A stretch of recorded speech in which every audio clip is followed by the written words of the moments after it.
All right, Chris, we're in. Welcome to the studio. How are you doing today? Thank you. Good. I'm good. Excellent. Um, it's always amazing when you have a guest come to the studio in LA when it rains out because it like never rains out, but it's just so much harder to get around town, isn't it? Yeah, totally. I was worried I was running late with the rain, but Google Maps saved me. So I got here on time.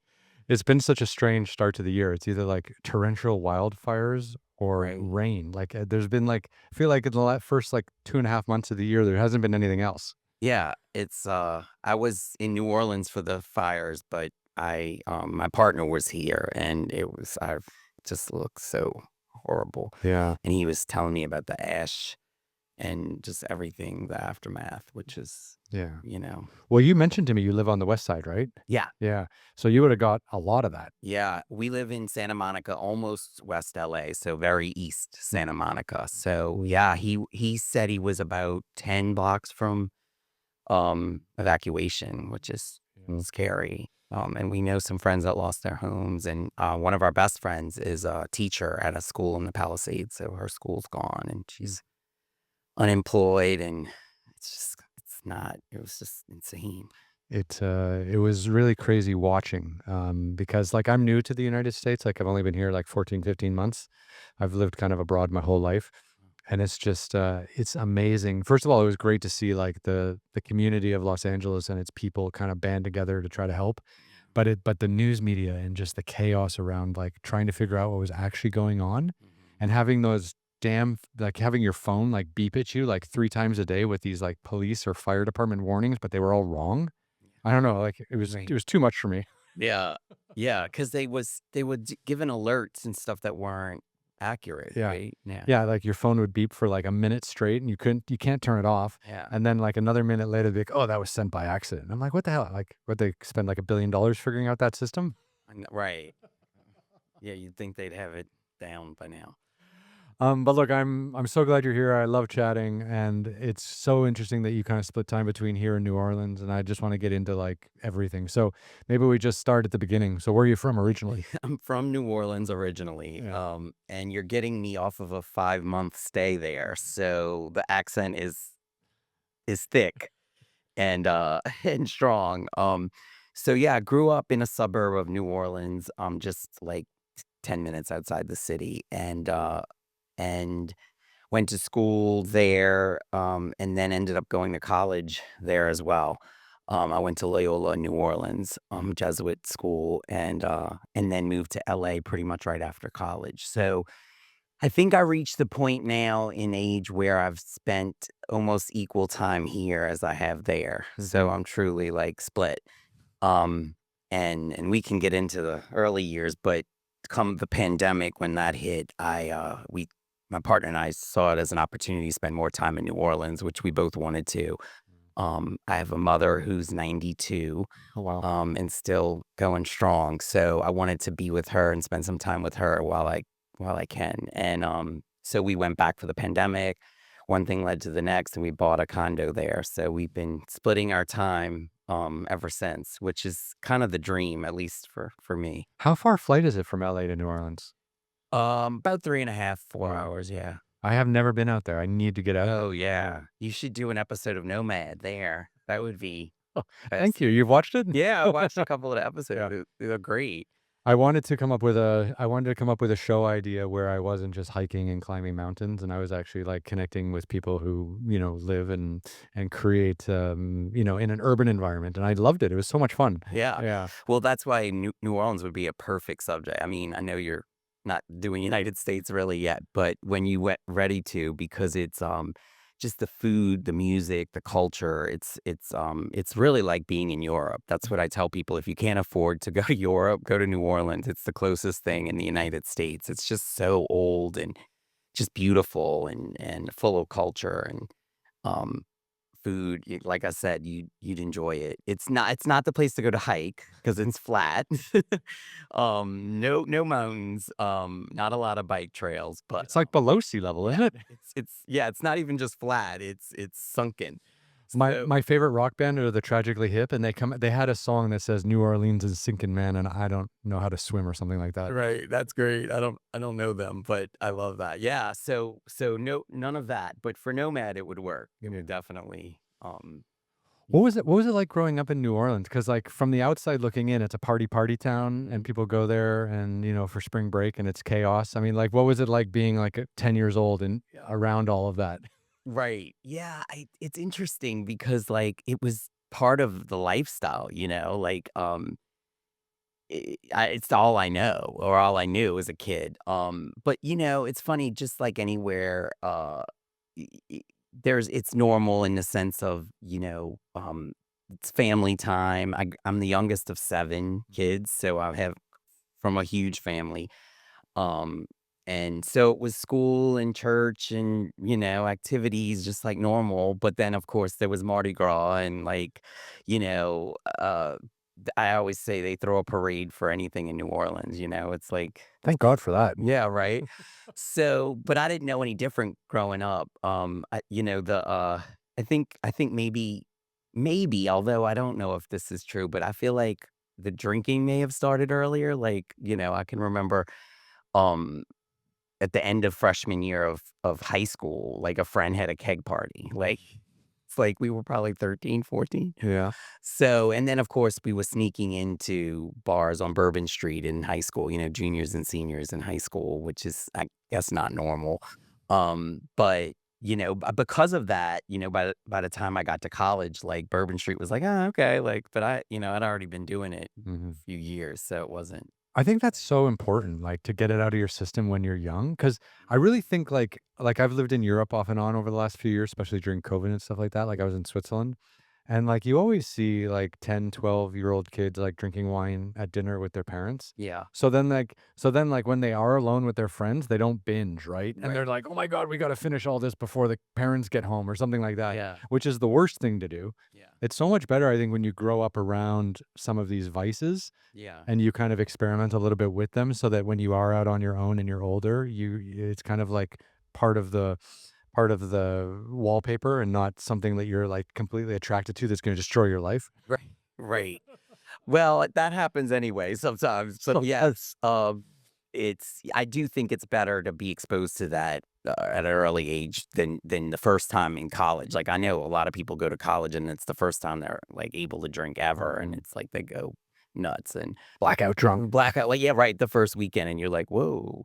So, it definitely wasn't that, but yeah, I mean, I loved growing up in New Orleans. It was always a good time, and even crazy things like Mardi Gras, my family really made it about family, and we dressed up every year in a family costume, and, some years we entered the costume contest downtown, and, we really did it as a family, so it wasn't all, show your tits and beads and Debauchery. debauchery. It was my memories of Mardi Gras were really family at the beginning. Of course, as we got older, it got debaucherous, but Yeah. So what'd you study at school? Like, what did you study at school in New Orleans that made you be like, "Yeah, I gotta go to LA?" right. Well, I studied drama communication, so it was a split major. I was half in the theater school, and then the other half was in the communication school. So, it was a lot of theater rehearsals and plays, but then also studying public relations and journalism and broadcast journalism, and so when I basically probably early on, I knew I wanted to be in entertainment, work in entertainment. Initially, it was as an actor, which I think most people, that's how they get into it. Like, Sure. almost everyone I worked with throughout my career is that they started as an actor. So it's not, and it's good for you for a podcaster because everyone likes to talk about themselves, right? I love it. We're all actors inside. And, so initially it was to do act to pursue acting, but I just knew LA. It was either New York or LA, and I had a sister out here. She had gone to grad school at UCLA for nursing, nothing to do with entertainment. But And fuck winter, right? right, exactly, and she was like, yeah, I don't even know why she chose. I'd have to ask her why she chose UCLA, but anyway, Sunshine, baby. yeah, I guess it was the weather.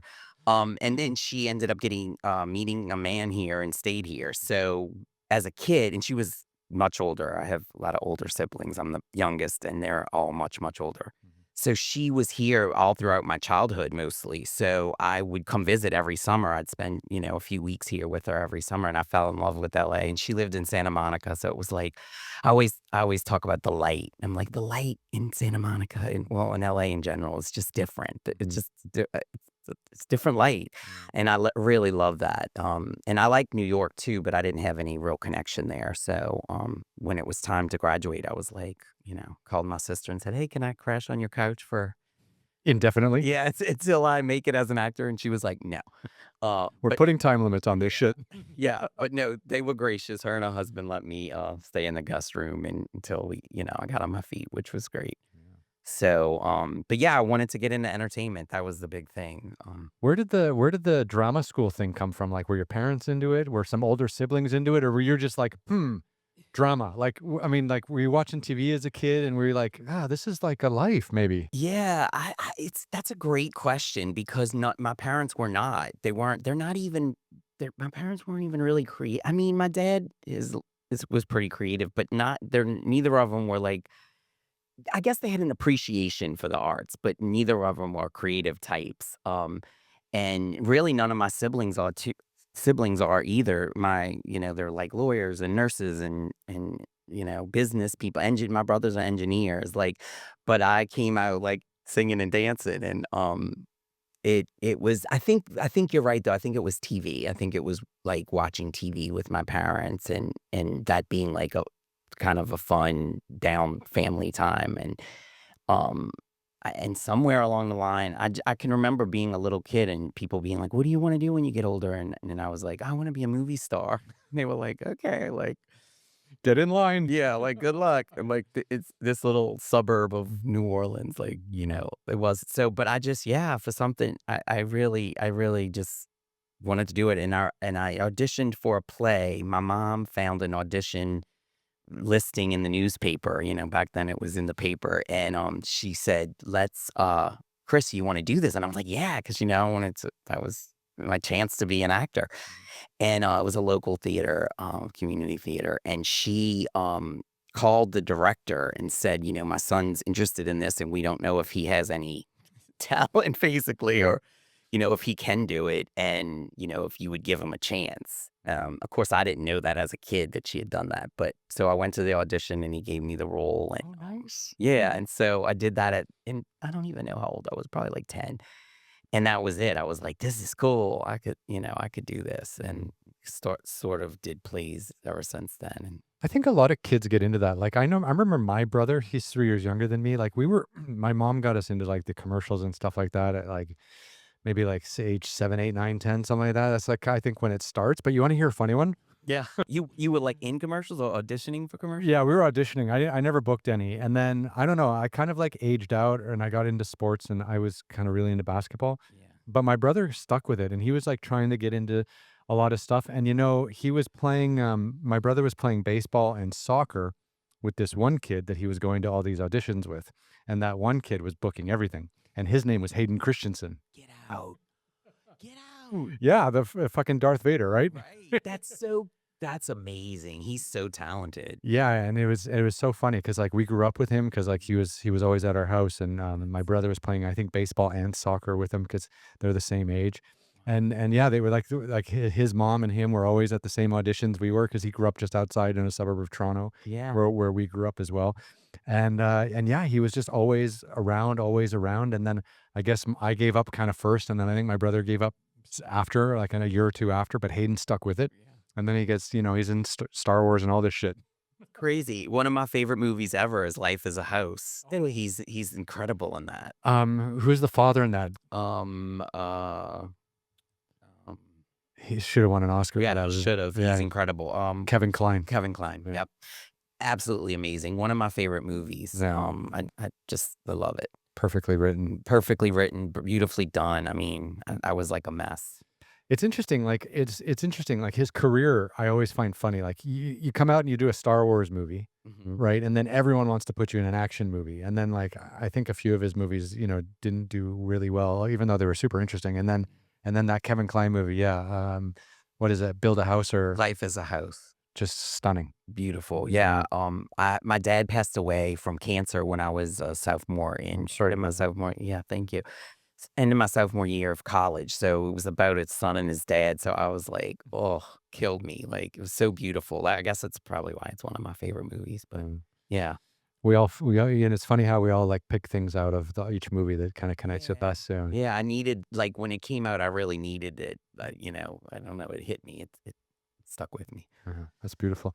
So, okay, so here you are, like, you're kind of like a theater geek, you're loving it, Mhm. and you take it through high school, and then in university, you also still did theater and communications? Yeah. Yeah, and then you graduate that, and you're like, "Okay, now it's time to get the hell out of here?" Right. Yeah. I was like, there's a lot more production in New Orleans now Mm, and like Atlanta. And, it has moved south since then. But then, I mean, there was very little, entertainment work there. So you really had to go to New York or LA. The good news about that is most of my friends did that. So I had a built-in friend group that's here. great. Like we all kind of migrated here within a year of graduating. So I had like really close friends, like family, here right away, which was I think really helpful because to come to a new city, even though I had my sister here, she was older, she wasn't in my peer group. I think it's makes it really tough, and I know people don't always last longer than a year because they miss their friends and the comfort of home, but I really, feel blessed that I had, like, really close friends from college that we already had a bond and, a relationship and kinda brought it out here, and we were all in the same boat. We were all, struggling to start our careers, whether it's acting or somewhere in development and, production, and it was fun. It was a fun time. That's nice you had, like, a community around you. Yeah, Yeah. yeah, there was a good number of us, like about 10 of us that came to Mm. LA and It's always, because I hear a lot of these stories sitting in this chair, and it's always interesting, like, how many people come out here and they don't know anyone, and just how daunting it is. Because like, if you come out to LA and you don't know anyone, it's really hard to make friends, I think, because like, big cities are lonely, right? Like, yeah. everyone kinda has their own cliques and has their own space, and then you're trying to, like, fit in somehow, but you're from another part of the country or from another country entirely, and Right. it's just I think it can be a big lonely, like any city, a big lonely city if you don't come out with, like, some people. Right, Yeah. and that's why you had to start a podcast, right? So you could meet make friends. That's kinda true, actually. Like, I tell a lot of people this, like, it's a great way to make friends Yeah. is to sit down with them and have them talk about themselves for 2 hours. Right.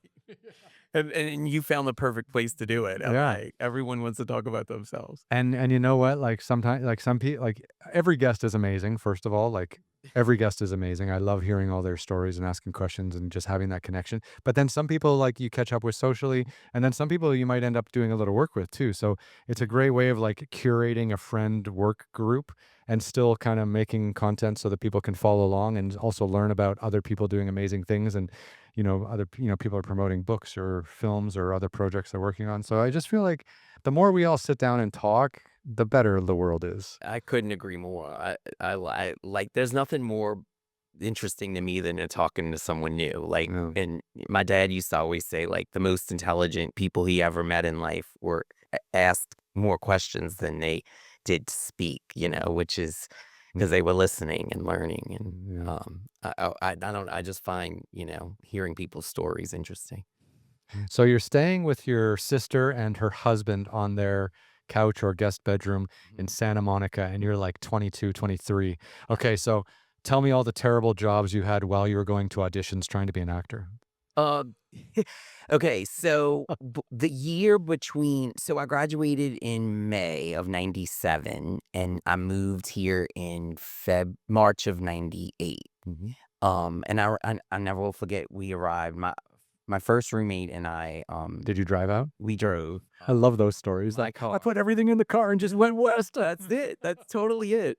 I think I had a TV. Like there was we had to decide what to bring. He was not coming out yet. He was going to come later with his stuff. I was just bringing my stuff. So we fit as much as we could in the car and still, one another, our bodies, but it was like a TV, but it was a big TV, with the big back and, the old TVs in the '90s. Yeah. So, he drove out with me and we oh, this is what I was gonna say. The year in between graduating and coming to LA, I was just saving money. I was just like, "Let me work," and because I literally graduated, like, penniless, like, I was, like, broke.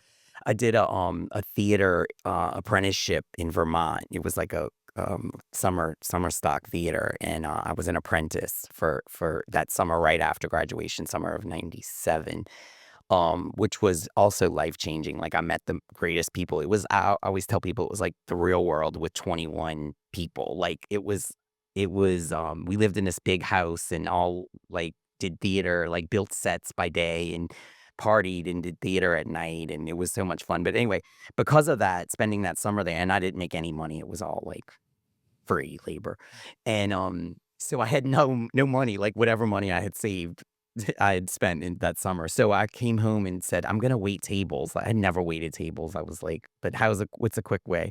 So by the time I got to LA, I was so not gonna do those jobs. Like, I hated waiting tables. I was okay at it, but, like, I hated it. It was stressful, and the kitchen yelled at you when you got things wrong or brought things took too long, and I just hated it. It was so stressful. So by the time I got out here, I was like, "I'm not gonna wait tables. Like, I'm not gonna be do the cliche thing. I just don't like it." So I went to a temp agency. I don't even know if it still exists. It was like Apple Temps or something. It was on Wilshire Boulevard in Santa Monica, and, Temps for actors. I mean, basically, and they gave me, like, a typing test, and I probably did horrible, and, like, they asked me all these things, but, Did you ever take a typing class in high school? I did. Me too. I think it's phased out because like, kids can type now, like, naturally because Right. they just do it so much. But do you remember, like, when it was a class and you had to pass it? Yeah, totally. There was the speed tests and accuracy tests, and Yeah. yeah, I totally took typing in high school, which On a real typewriter. yeah, I think I don't yeah, maybe. I had a typewriter, I remember. I don't remember what it was on, but, my first temp job was at USA Networks. I don't know if you remember USA, like the cable channel. I remember that, yeah. Yeah, and Barry Diller, it was his office, and he was like, a mogul, and it was I remember, and I was so green. I, like, didn't even know who he was. Like, I went to my friend. There was one friend, who was out here a little bit before me, like, while I was doing the summer stuff. She came early, and we were, like, out one night, and I was like, "Yeah, I work for some guy. I don't know, Barry Diller." I don't know. She was like, "Oh my, he's, like, huge." And I was like, "Is he?" So, yeah, so green. But anyway, so I did jobs like that, and I was like the office manager's assistant or something, and I worked reception, and then from there, I ended up getting into the NBC Page program. Oh my god, 30 Rock. Yeah, totally, except in LA. So, yeah, I was totally Kenneth the Page. I just watched that series again, like, a couple of weeks ago. I watched the whole thing from start to I love Tina Fey. Yeah, Yeah. she's a genius, Mhm. absolute genius. I love that show. It's one of my favorite comedies. That and Veep are my 2 like, hands down, if you say favorite television comedy, those 2. Yeah. Um, So, actually, they do have a Page program, it's not made up? nope, it's not made up, and it's funny that you brought up 30 Rock because there's a big rivalry between New York Pages and LA Pages. Of course. Like right, of course, right. So, I was an LA Page, so our big show was The Tonight Show with Jay Leno. So, they had SNL, but we had The Tonight Show, which was every night. It was kind of that was the big deal. So, yeah, I, did that for a year, gave tours of the NBC studio. Who is your Tracy Morgan? I don't think "Kenneth, I need you to feed my lizard." right. Yeah, no, we didn't really have a Tracy Morgan, but I have a good Page story. Um, the comedian Carrot Top? Oh, yeah, yeah, he's in Vegas now. Yeah, right. He has like a residency or whatever. So he was a guest on the show. He would come every few months and do his latest bit or whatever. And so I was given a tour, and we always passed by the Tonight Show hallway where all the guests' dressing rooms are. And I was like, ladies and gentlemen, this, is the most famous hallway in America. If these walls could talk. And on the show tonight, and I would always list, whoever was on it. I was like, and tonight we have Carrot Head. Carrot Head, the comedian, the Vegas comedian. I'm going on, and I probably said Carrot Head like 3 or 4 times, and no one said anything. And then he came out while I was saying his name. I was like, "Carrot Head," and he, like, walks out and was like, "Ladies and gentlemen, give it up for Carrot Head. And they're like, okay, clapping. Nobody says a word. He doesn't say anything. So the tour finishes, and I'm like, if you enjoyed it, my name's Chris. If you didn't, it's Mark, Bill, or Bob. Stupid. I had like the cheesy lines. And this woman comes up to me and she's like, Chris, you did a great job. You're such a sweet kid, but my son's name is Carrot Top. Oh shit! Not cute. I was like, I like wanted to die immediately. I was like, I am so sorry. His mom cut you down. Totally cut me down. She's like, "Yeah, you were calling him Carrot Head." I was like, and I must have said it at least 6 times. I was like, anyway, so that's my big page fail. Um, How long did you do that for? a year. You're a little over a year, actually. You're only allowed to do it a year. It's like that's the thing. But I sweet talked the backstage managers for the Tonight Show to keep me on a couple months more. So I did it for like a little over a year. Oh wow, Yeah. that's amazing. Yeah, it was fun. It was like I got to see every major star at that time because they all had to check in. I was like, I was in the hallway checking people in every night, and showing them their dressing room. And so it was cool. It was fun. Before they moved the show to New York, right, with Fallon. Yeah, Right. So then they moved to New York. So now the New York pages are really winning because they get SNL and the Tonight Show. not bad. No, they're definitely winning now. But So after a stellar performance as a page, what happened next? yeah, so this whole time I was sort of like auditioning is esque, but like not like really. Like I never got an agent. And, I was it's really hard to like pursue acting when you're also like working, like at every Yeah, like person the does. whole thing is like trying to. I mean, that's the whole artistic creative pursuit, right? It's like how do you chase your creative pursuit or your desire and then still pay the rent and eat. Like Right. it's like managing that if you're not like a trust fund kid or just Yeah. part of a wealthy family, like managing that balance is really hard. Yeah. Yeah. And my family helped, as much as they could, but I had to do it on my own just like everybody else. I mean, I had the benefit of being the baby, so that helped, but still I had to make my way. So, um when I finished the page program and I thought maybe I'll like production. Like I was like, I'll give that a shot. And this whole time I guess I was like sort of toying with the idea that maybe acting was like gonna be really tough and that I kind of wanted to make a little money and travel and like buy a new car at some point.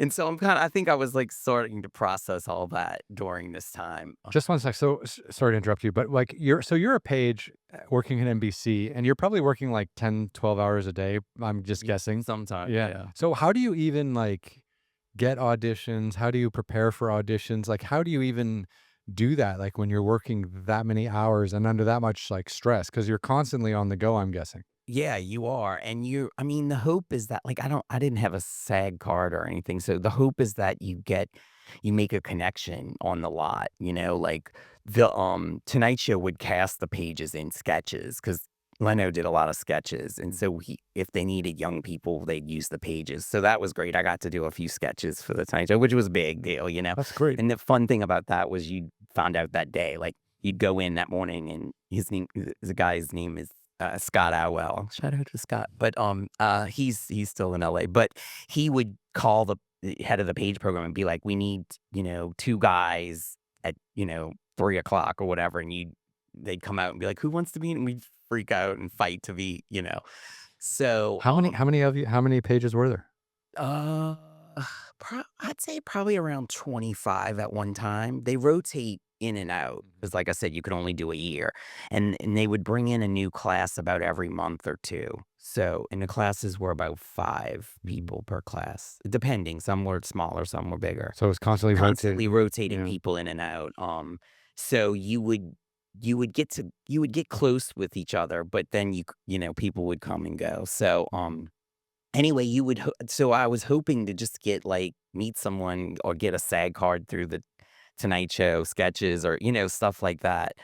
So yeah, it's tricky. And not a lot of the pages wanted to act, but not all of them. Some of them, just wanted to work in the business and was trying to get their foot in the door. So where did this idea that like production might be fun? Like obviously you're trying to go to auditions and act and you're thinking this might not be the way. So I mean, were you Were you like, okay, I'm gonna go work for like a production company and figure out how to kind of rise up the ladder there? Yeah, basically. I kind of the thought process was like, this acting thing is so hard. Like I can still you know, if it's supposed to happen, it'll happen. And like otherwise, in the meantime, I can work and um, be in the business because I knew I loved being in and around it. Like I was like, even if I'm not acting, I want to be, in entertainment.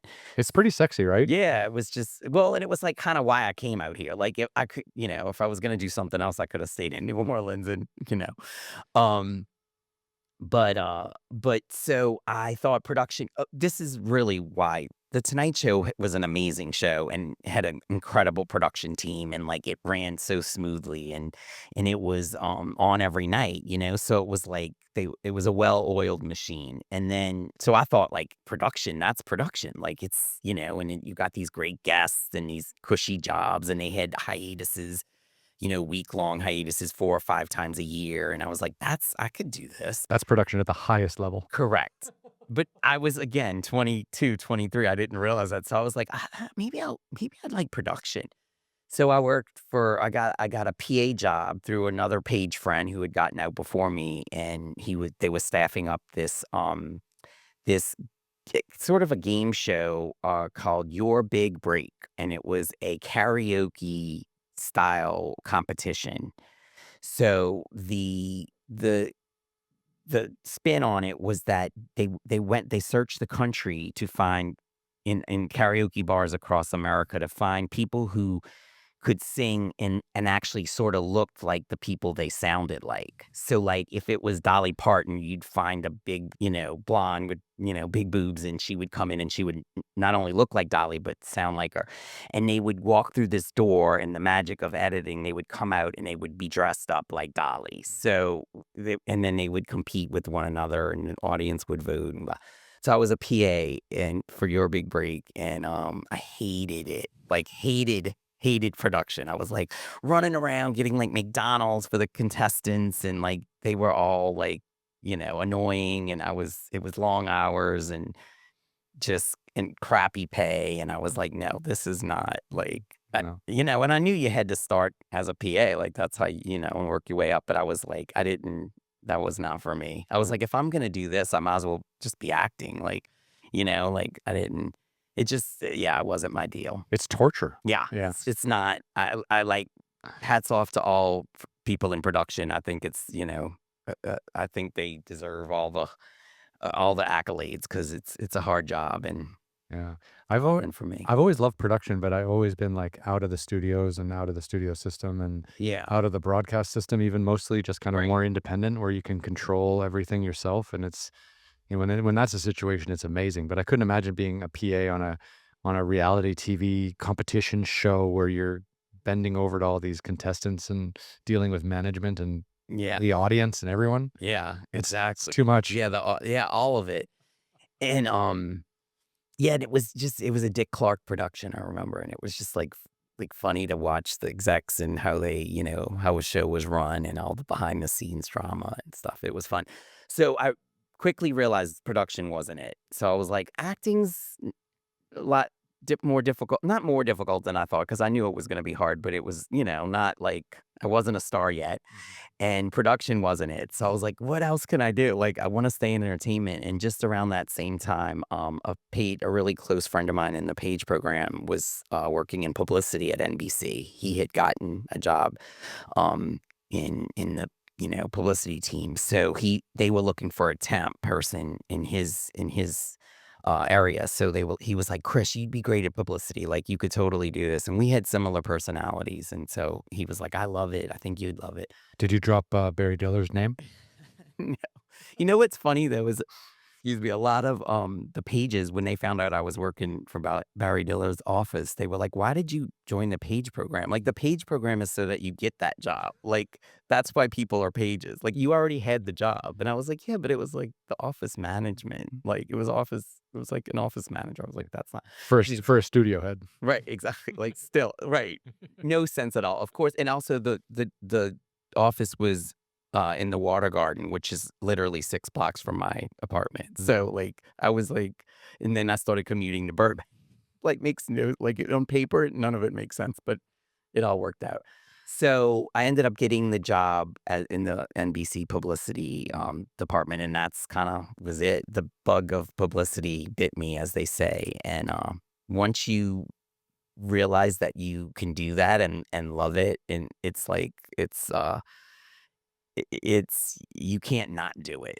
So publicity, obviously, you're trying to generate attention and news stories based on NBC's productions and things like that. But like, Right. walk me through what someone in publicity actually does for a huge network like NBC. Because I think a lot of us out there, we might have an idea of like PR people and stuff like that, but like NBC is huge. Right. Yeah, so, I mean, it at that time, it was a huge team, so they would split it up into series, specials, late night, daytime, so you would work whatever your area was, and I think mine was specials because like, I worked on a, um it was and I can't think of his name now, the old Greg Brady, his real name, Oh, from the Brady Bunch. yeah, Yeah. he wrote a book called Growing Up Brady, and it was about, the behind the scenes of the Brady Bunch, and they made that into a special, like a, made for television movie, and I worked on that. That was, like, the big project I worked on, and, They didn't put you on the Olympics? no. No, they did not. It wasn't an Olympic year that year. Okay. But, yeah, I mean, it's when you're starting out, and again, this has changed because now it's all electronic, but, like, I was cutting out stories and, like, literally cutting them out of the paper or magazines and putting them on a paper and taping them down and writing, like, typing out the heading, and it was very so we would that's called coverage. It's called analog. Right. But it was like and then you had to so you'd pull this huge packet together and give it to your boss, and they would take out what they didn't want in there and, edit it, and then you'd make 1,000 Xerox copies and bring it to all the executives. So it was actually a really good way to, like, get to know executives and who did what because you were giving out these coverage reports daily.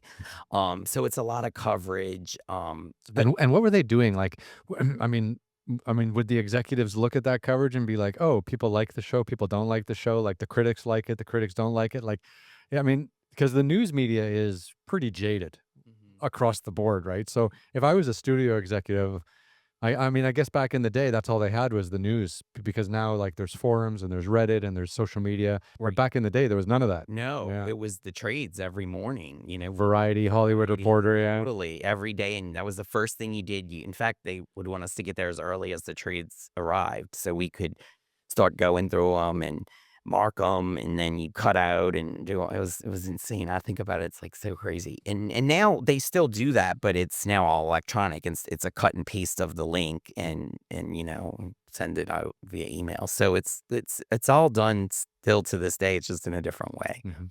And that was a year? The w did I did that? Yeah. Yeah, so yeah, it was about a year.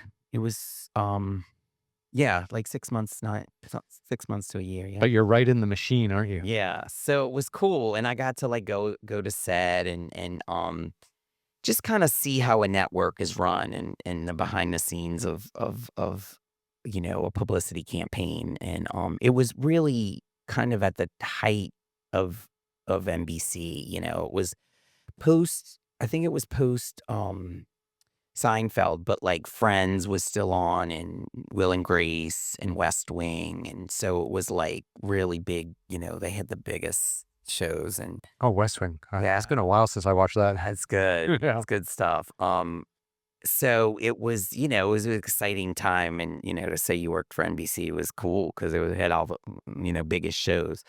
Um, and so I realized that PR, was what I wanted to do. And I was really cut out for that. And, but my job was a temp position. So once I decided this is it, like I want to do this full time, pursue this.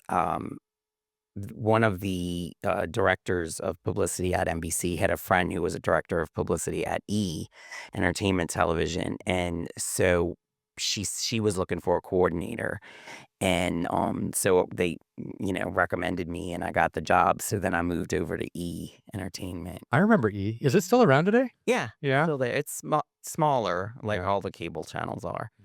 But yeah, it's still around. It's owned by NBC, Universal, Comcast.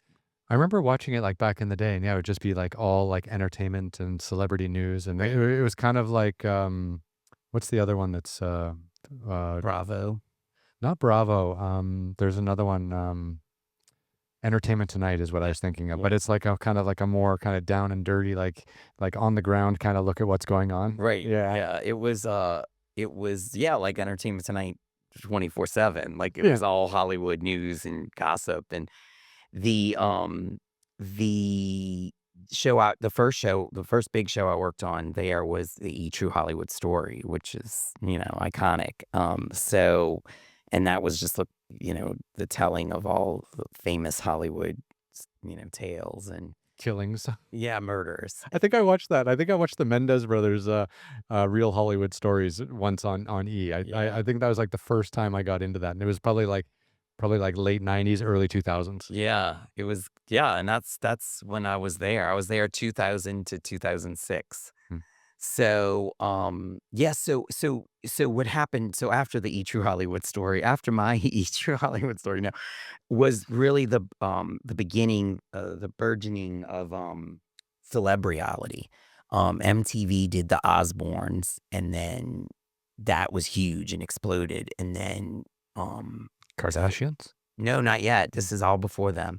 So all the cable channels were looking for the next Osbournes. That was like the thing. They like what celebrities can we get to do reality? Because at first, when reality first came out, celebrities were like, no, it was like gauche. Like it was like you don't do reality. It's so beneath. Mhm. Like if you're a real actor, you don't do reality. So I wish that mentality would have stuck around a lot longer because we would have saved ourselves from a lot of terrible television, but not the ones you made. The ones you made obviously were fantastic. right. Well, and I wasn't making them, but I was promoting them, which may be worse, right? I think so. Yeah, like I can't even say I made them. I just made you watch them. So E's answer to the Osbournes was the Anna Nicole show. So that was like my first real big like celeb reality show, which really ended up being a big chunk of my career. Was just doing PR, publicity for celeb reality. Oh, wow. So I worked on the Anna Nicole, and then we did the Playboy show, The Girls Next Door, Mhm. with Hugh Hefner, and it was a look inside the Playboy mansion. And so I launched that, and again, at this point, celeb reality is huge, and it's all the ratings are through the roof, and you can't do anything bigger for that budget. There was a window, right, where it was really huge. I feel like the Kardashians caught the back end The of it. end of it, Yeah, yes. but people were just so excited to see celebrities with their hair down and not, like, all done Right, up, right. and I remember watching an Osbourne show one day, and I was like, "This guy's fucking crazy." Like, Yeah. I've seen him on stage play music, but, like, Right. he's insane. Right. Like, you don't see him with his wife and children. That what? I know, and so people love that look inside, the look behind the curtain, at their lives, their everyday lives. So, um, the, I think so it was The Girls Next Door, and then actually Ryan Seacrest, that's when he did his deal with E. He had a deal with E for a while, and he came on and was one of the co-hosts of E! News Daily, our daily news entertainment news show like Entertainment Tonight. And his production company, like part of his deal was to produce content for E. And he brought in the Kardashians, which is, you know, Yeah. famed Kardashian. Beginning. The beginning. So I actually was exiting as he was coming in. I worked with Ryan for like a few months, and then I was just was kind of ready for a change. There wasn't really a reason, but um a friend of mine, I ran into a friend of mine, and she happened to be looking for a manager for VH1 and CMT. Mhm. And at the time, VH1 had just done the first season of Flavor of Love. VH1 was really leaning into the celeb reality too, and they had done the Surreal Life, which was like the celebrity version of the real world. And then they started doing spin-offs of the surreal life, and one of them was Flavor of Love, and that was like, I wanna say it was like 8 million viewers or something, which was at the time insane for a cable show. It's actually still insane, but, um, so anyway, I, ended up going to VH1 and working for VH1 and CMT, What's CMT? Country Music Television. Okay, yeah, that's what I Yeah. thought. No. So it's yeah, they go by abbreviation, but, yeah, so I worked half for CMT, which was based in Nashville, and most of the PR team was there, so they wanted an LA guy, and so that's where I was kinda their LA guy, and then, the other half of my time I worked on VH1, which was all the celebrity stuff, and I ended up doing the 2nd and 3rd season of Flavor of Love, Mhm. and So what were you doing, like, when you made that transition? Were you like reaching out to media, trying to get them to write about it, yeah, like trying to arrange interviews for the stars or production people, right. like just trying to get more buzz out into the space? Yeah, exactly. I guess I didn't really answer your question about what does a PR do? Well, it sounds like the PR jobs that you had were different at each place you went anyway. They So were, and what you do with obviously when you first starting out to what, doing now is quite different, although some of it's the same. But I mean, the job of a publicist really is ultimately to get people excited about the project and watch it if it's TV or, movies. And I always say whatever you see that isn't paid for, like a billboard or an ad or a commercial is PR. So if you see you know, an actor on the Tonight Show or an article in People or a big, feature in the New York Times, that's PR. It's, they call it earned media mhm, versus paid. paid for media. So, yeah, so we're pitching. It's a lot of writing. It's writing press releases and bios and talking points and all that good stuff. And then it's pitching to talk shows, to magazines, newspapers, any earned media, any outlets that would be interested in your content. It's great though that you were working with like massive celebrities at the time, because it must have been like pretty easy and pretty exciting to get like all that attention. Because I mean, it would have been terrible if you were like doing PR for like a struggling indie rock band or something that no Right. one wanted to know about. But you had like at one stage you might have had the Kardashians in your stable. Right. Well, right. And so it's funny as a young publicist, you learn that too. Like I said, one of my first big shows was the Anna Nicole show. So it was like that wasn't I didn't even really have to pitch it hardly. Like everyone wanted to talk to her and interview her. She was sort of a walking train wreck, and like you knew it was gonna be a ridiculous interview if she came on. So That documentary about her was so sad, I wasn't it? know. This whole story is really sad, and she was actually, like, a good soul, like, as a person, she was really great. I really liked her, but just, messed up life. I think nice people when they come out to LA really get spun around. Yeah, yeah, it was the story of fame and, Yeah, you and I have made it through, I guess, but Right, some people get stuck. right. We'll see, we're making it through today. Um but yeah, so after working with a big, name like Anna Nicole and it being an easy sell, when, I was assigned a show that like had like a no name kind of host. And I was like, had to really like pitch. I remember like one of my mentors, was like, you gotta really, like, get out there and, like, pick up the phone and, work, like, hard and and I was like, "Oh, they don't call you," it's like, "Oh, it's not that easy." But, so it really depends on the show, and sometimes you even it helps to have a name to help anytime you have talent, that well-known popular talent helps, but it's also sometimes a show won't just be interesting, like, people just don't attach them like every show. So even with a name, it's sometimes can be a hard sell. I'm wondering how much harder doing PR was back in the day before you could just like throw out a social media number. Cause like nowadays, like if you want to go on the Tonight Show or you want to get some PR or something like that, everyone wants to see like how many Instagram followers do you have, how Yeah, many like X or Twitter followers do you have, how many Facebook. Like everyone wants to know because you're gonna make a post about the show and then people are gonna watch the clip. So it's right, like it's like an extra built-in audience right. that everyone is craving these days. Yeah. And I'm just wondering, like, like, it must have been so hard to pitch to people without being able to say, "Oh, yeah, she has 30 million Instagram followers, and this, give me a clip and we'll post it tomorrow Yeah. about, the talk show she was on tonight." Like, Right. like, nowadays, it feels so much easier maybe. Yeah. Yeah. No, it is in some ways, and it's a lot faster now, like, it you can, um it's instant because social media is instant. So, like, it they know they kinda know who you're pitching already, and if they don't, it's your job to make them know.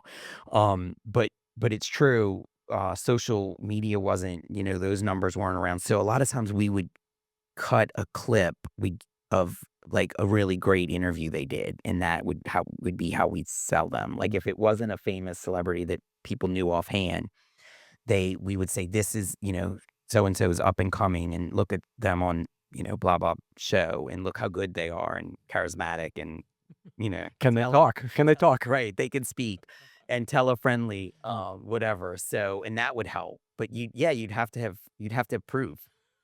Proof. Proof, But proof, they need proof. right.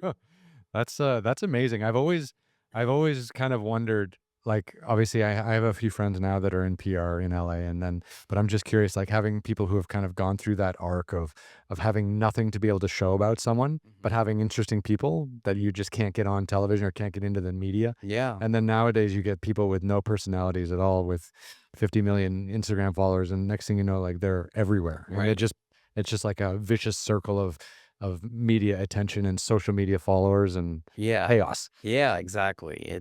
It's really a different world. It's and social media changed a lot. And I mean, now there's whole departments just for social media, like, in we never had that, that was when it first obviously it wasn't around, but when it first came out, it was just kind of either a part of PR or marketing. But like now there's a whole departments that just do all the social stuff. Full of 15-year-olds.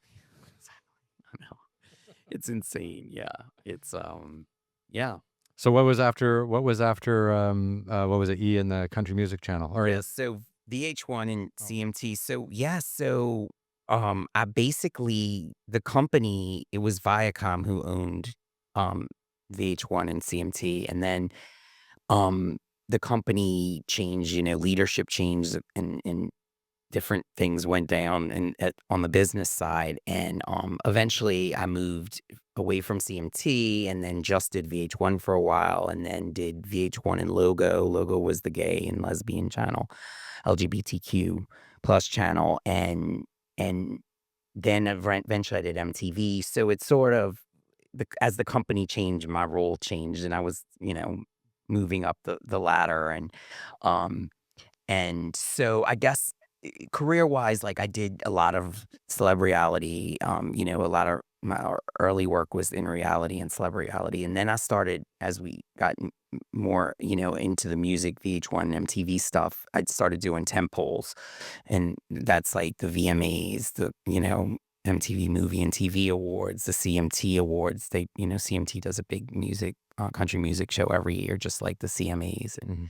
so I still was, doing the reality stuff, but then I started doing more of the big shows and that world, which What was that like? that was cool. I Yeah. really do I love the temple stuff. Like it's fun because it's a lot of work, but it it comes to one big, night, and then it's the post stuff, but it's like you kind of working for a goal that you can see, and it has a very definite beginning and end, and also it's just fun to that's you get to work with all kinds of music artists and celebrities from that uh, a lot in one place rather than maybe one subject of a reality show that's over a long time. So Who was cooler to work with? Your, like, the actor and TV celebrities that you were working with, or the musicians?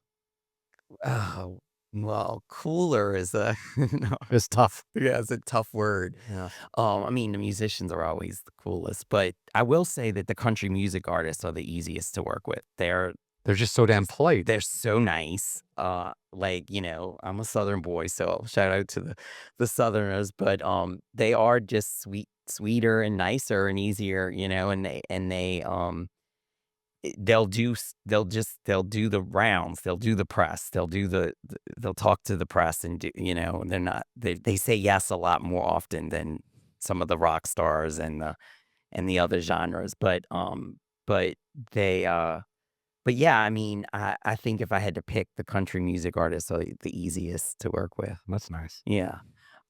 So yeah, so then I got more into the tentpole music world, which I love too. I've always kind of, I guess being from New Orleans, had a love of music, um so it was fun to kind of you know, get into that world more than just the, reality and celebrity. Yeah. Yeah.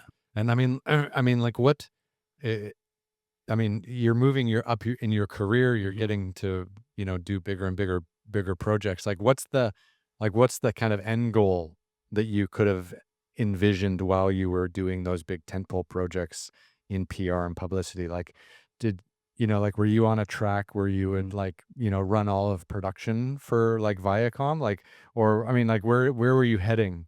Yeah, I mean, I guess the goal would be to, just to climb up in the PR and communications Mhm. world. I mean, a PR executive could go as high as being, the chief communications officer, I guess would be like the highest title, or chief marketing officer. Like, some comms people move into overall marketing, Mhm. 'cause we work obviously super closely with marketing. So I was kinda doing the corporate climb, and just, just as, like I said, as the company changed, our responsibilities changed, and, it all, kinda, it kept getting more and more, kept getting put on our plates, and what I used to work on one network, and or two, and then I was working on six, and then I was, it was like eight, and then we have a streamer now, and so Mhm. it at the end, when I left Paramount, it was a lot. It Yeah. was, All while they're laying people off left and right, and you're just getting more and more to right, do. exactly. So until your number's called, and you're like, "Okay." But, it is quite a lot, now, and it's hard. It just, like you say, it gets more and more each day. So, Yeah. um That's not easy. So what made you leave eventually? so eventually the Paramount, so just to go back a little bit, so then temples, and then I started doing scripted. That was the other thing, like, besides the addition of more networks and streamers and all that stuff, then all of a sudden I was like, "Oh, and you're gonna do, Yellowstone." It's like, Oh, "What?" shit. Like, the biggest show on TV, like, and that, like, and you just learn by doing, because, like, at that point, I'd done a few scripted shows, but not really, like, that wasn't Mhm. my expertise. So I've quickly learned scripted and fell into that world, and ended up working on a lot of the Taylor Sheridan world, which was I'm a huge fan of incredible. his. Yeah, I Yeah. mean, he's incredibly talented. We could talk for 2 hours just about his work. So talented, and I really learned a lot, and it was a great experience. But basically, Paramount it came out that they were gonna sell, that, Cherry Redstone really wanted to sell, the Paramount, and so they started just cutting, and layoffs and layoffs and layoffs. So I was in one of the rounds, and, I guess it was like about a little over a year ago. So, I found myself like, whoa, like this, kinda like, I mean, I kinda knew, you could see, like, at some point it was gonna happen to everyone. But it was, you're never really ready. You're like ready, but you're not. And that's sorta where I am today. Like, I kinda, I got laid off, and I was like, "Well, what do I do now? Like, do I wanna be in the corporate, like, get another job similar to that, internal, or do I wanna do my own thing, and have a little bit more, uh, range in what I do and where I do it," really was the main thing, because, I really needed to be here in LA to do, the corporate job, freelancing, what I'm doing now is, I can do it from anywhere really. So, it's remote, which is great. And it also gives you an opportunity to do more than just TV. I have clients that, I worked on a campaign for the Catholic Cultural Center of New Orleans, in the city. And, there's so many different opportunities for travel, obviously, and music and lifestyle in New Orleans. So, I kind of took this opportunity to kind of go out on my own and start my own like consulting business. How crazy is that? Yeah, and Yeah. it like 3 years ago, I would have never thought would be doing this. But I mean, but it's been great, and it's allowed me to be in New Orleans more, and I really love that, and my work life balance is like so much better, and I'm just like a happier human. I think Yeah. the corporate climb is Tough. brutal. It's just brutal, and it's all I knew. You look really happy and relaxed right now. If I had you on 3 years ago, would you be like coffee, chain smoking at Yeah, 6 PM? probably, yeah. I'd probably be, like, downing a cocktail. There's nothing wrong with that No, it's not. Until it is. until it is. Um, but yeah, it's been great. It's Mm, been, mhm. and I have made such incredible contacts through, my many years at Viacom and E! And NBC that now I'm, able to work with them again in this freelance, capacity. So, yeah, it's been good. How much time did you spend in Montana? A good amount. Yeah, I was On the Yellowstone Ranch? yeah, Missoula, flying into Missoula a lot. We had our local, hotel that we like to and rent a car because Darby is actually where the ranch is, and it's about like 45 minutes from Missoula. So Missoula was where you had to fly into, and then you rent a car and drive out to Darby. And it was yeah, a lot of ranch time and bringing press there and shooting, you know. Yeah. I think, like, cause I love nature, right? And I've kind of had this career, I climb mountains and walk across deserts and do that whole thing. And I don't think anyone captures the beauty and the love of nature better than Taylor Sheridan. Because I think, like, whether you're looking at Yellowstone, 1883, 1923, even Landman, Mhm. has just beautiful scenic nature shots, and you're thinking like fucking like West Texas or South Yeah. Texas, like how nice. But actually, like there are big sweeping shots, and he really does like try to bring that in. Because I know, like I notice it. Like I'm overly attracted to shows that have Mhm. like stunning visuals and nature in it, and of course, like he just seems to be nailing it. Yeah, I Yeah. think he's doing it the best right now. Yeah. He makes the settings another character really. I mean, they're just as much of part of the story as the characters and the leads. And I agree. Landman's I didn't work on that one, but Landman's beautiful.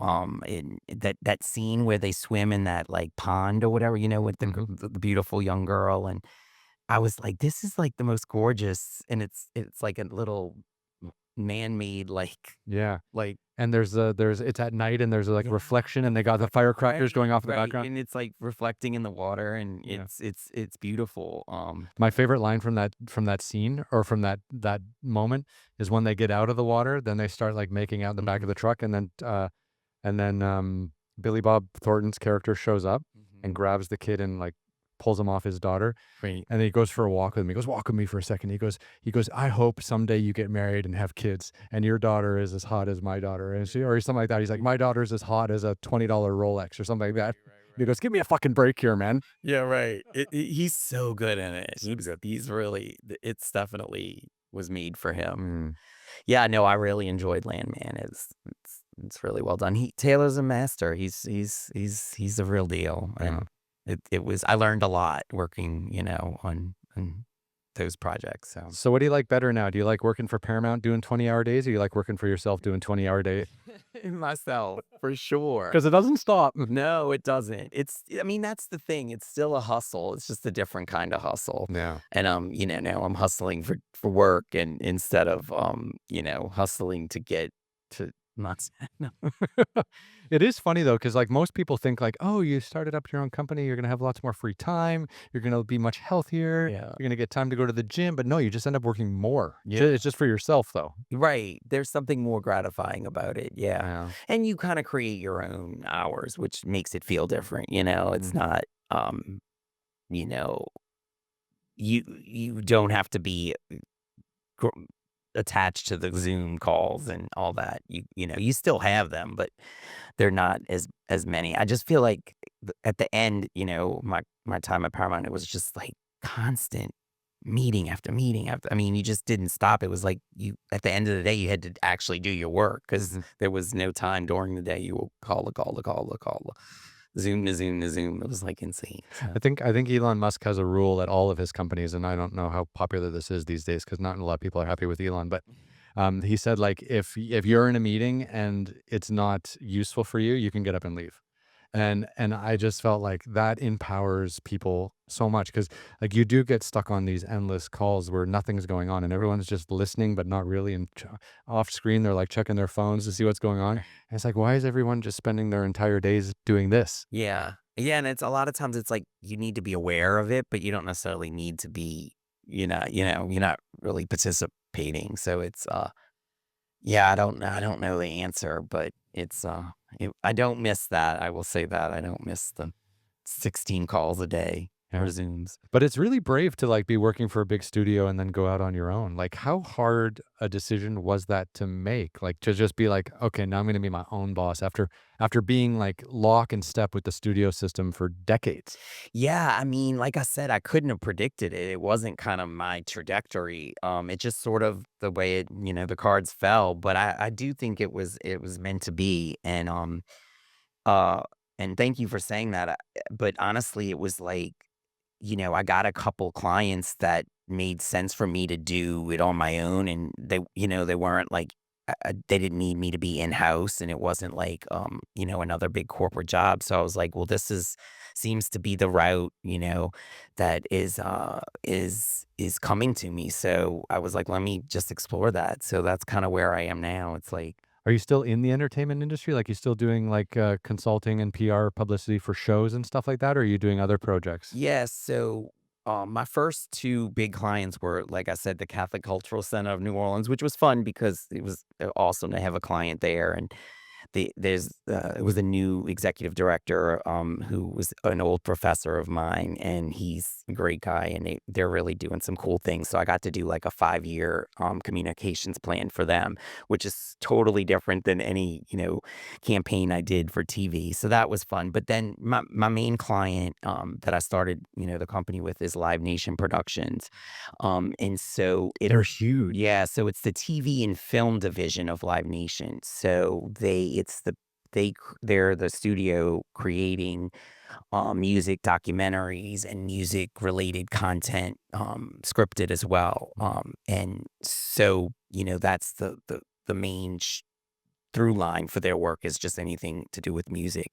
So it's this division of this huge, company that I'm really working on. And what's interesting about the work, besides being, really great content, I mean, who doesn't love a good music doc or, you know, uh, a scripted show about music. I mean, any music lover would, but it's, I'm now working on the studio side. So I'm like now working on the seller side. Whereas, at Paramount, we were the buyer. We were buying this content and then, my job was to get viewers.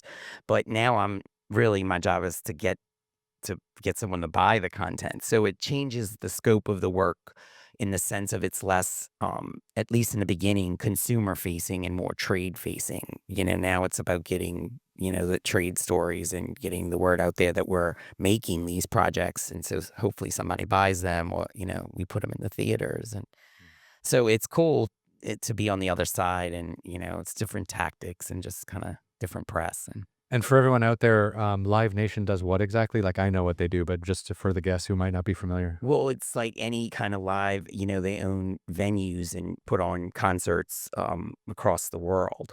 So, yeah, Live Nation, any of the major tours that, of the big musicians that you've seen Live Nation's probably put on their tour, in their venues across the country. So, their bread and butter is live music. And so that's why the TV and film division, has that's the through line is music always.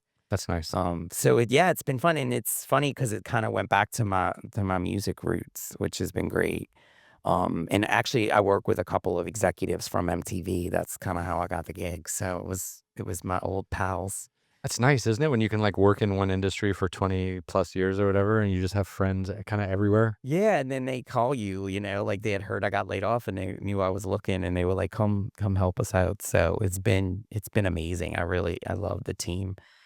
They're really smart and talented and they've been really good to me. So yeah, and then, I'm just kind of taking on actually a lot of what I do is still entertainment because I mean that's really been my whole career. So, but in New Orleans, you kind of come across all kinds of things. I had a call the other day about a Zatarain's sausage, and I was like, okay, maybe let's do it. It's a chance to go home, see mom. Yeah. Yeah. Yeah, and that's the other great thing is that the clients I've had thus far, it's been totally remote. So I've been able to be in New Orleans, which I'm really enjoying. And again, it's the quality of life, it's the work-life balance. And I definitely, even starting a new business, have had that more. So What was it like doing PR and publicity for Paramount during COVID? yeah, COVID obviously was so weird because So weird. it's weird, and that changed the game. I mean, we wouldn't have even had a condo in New Orleans if it wasn't for COVID. I'd still, you know, I mean, who knows, where any of us would be. Um, we went from, I mean, I can just talk about me personally. I went from commuting 5 days a week from Santa Monica to Hollywood. Our when I started with Viacom, we were in Santa Monica. So for 10 years, my first 10 years with the company, I commuted 5 blocks. That's I could amazing. walk. It Yeah. was it's great. It was literally 5 blocks. That's the life hack for Los Angeles for anyone out there listening. Yeah. Do not drive to and from work. Yeah. And it just happened. I was in that apartment. And this is another life hack. I've had the same apartment my entire time in LA. Are you serious? Yeah, it's rent control Santa Monica apartment, so you just, like, don't give it up. It's like, the holy grail. What does rent control mean? It means that they can only increase a certain percentage every year. Correct. So, when I rented it in 1998, Oh wow. May of '98. You're about to flex now. Yeah, I won't give money, I won't say money. Yeah. Percentages only. Yeah, but since I rented it in 1998, it only goes up 3% a year, the rent. Hmm. So we have, and I've had some roommates come and go, and I've stayed. So now my partner and I have had that, have lived there for the last 20 some years. So it's That's epic. yeah. So the job kind of came to me. I didn't come to the job. Like I didn't move to be closer. I had that apartment and I got a job at Viacom, and so I had a 5 block commute for 10 years. Then the company moved to Hollywood. So then I went from At the Paramount Studio in Hollywood. no, but very close to there. It's Sunset and Gower. It was Oh, the high-rise building that Paramount have there. Yeah, I know that. Yeah. yeah. So that's where we moved. So I went from a 5 block commute to like almost an hour each way. So that was tough. So And no public transportation in Los Angeles worth mentioning. correct. Like I could have taken the train does go to Santa Monica now, which is incredible. The metro. I could have taken the metro, but I would have had to go downtown and transfer. Like it would have taken like 2 hours each way and horrible. Totally useless. Totally useless. So I started commuting and you can imagine how horrible that was. And 5 days a week, 9 to 6, or sometimes longer, and to going, we're gonna there's this horrible disease taking over the world, and we're gonna take 2 weeks to like go home and shut down and get the disease under control. And Yeah, it's only going to be 2 weeks. 2 weeks, and that's how we left. Literally, that's how we left the office. Like I took my computer, I took the things I thought I might need for 2 weeks, but nothing. And we didn't go back for 2.5 years. Like I never went back. Like you think about like that's insane. I spent every waking hour there. I mean, I was there more than I was home. Yeah. And I'll like in the blink of an eye, we weren't there for 2.5 years. That's So, yeah, insane. because we left, I think it was March 13th was our last day in the office of 2020, and we came back March of 22. Wow. So 2 years.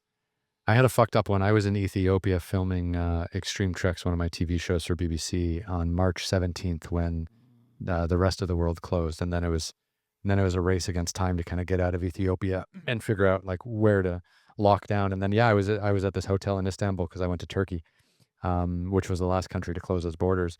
And then yeah, this 2 week bullshit. So I would go to the front desk, say, yeah, I'm staying here for 2 weeks, and maybe I'll be able to go somewhere after that. Because I was traveling like 300 days a year. I was like a caged bird. Like it was Yeah. terrible.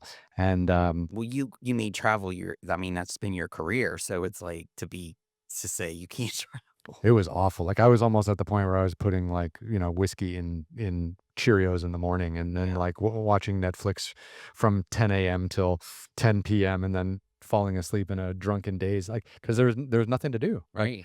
if I wasn't in a foreign country filming, then I was doing speaking events, and both of those were kind of done. So I Yeah. was just hanging out I was there for 4 months. That's insane.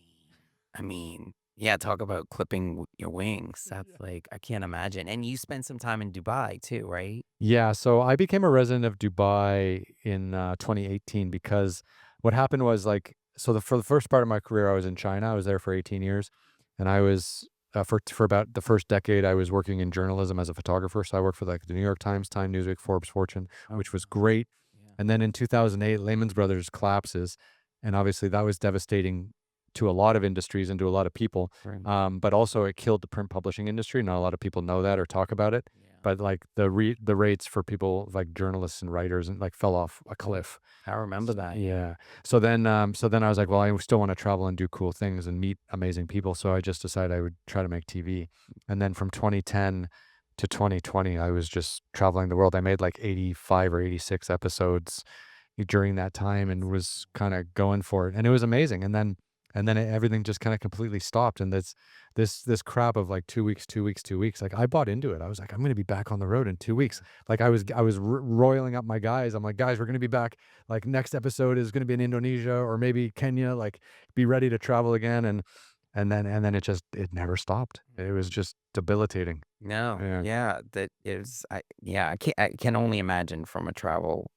Someone that did that for their life. It's yeah, because it was just weird. It was just a weird time, and so Two years of working at home though in Santa Monica. That must have been better than doing the commute. right. So I was loving not having the commute, and we had growing pains in the beginning because we were all like, okay, Zoom. Like I'd never even heard of Zoom. Like we did teleconferences, but it was in a conference room. Like it wasn't, you know, on your computer or in your living room. So we had to all learn Zoom and etiquette and not being off. You think you're off mute and you're not. All the Wearing pants. wearing right, not wearing right. Not being on the bathroom, not being in the bathroom. Right, and not being on camera, that was the thing, like, "Turn your camera on, why are you off cam" at the beginning, and then, slowly people were like, "I'm gonna be off camera today." Yeah. But I'm having an off-camera day. yeah, it's not that yeah.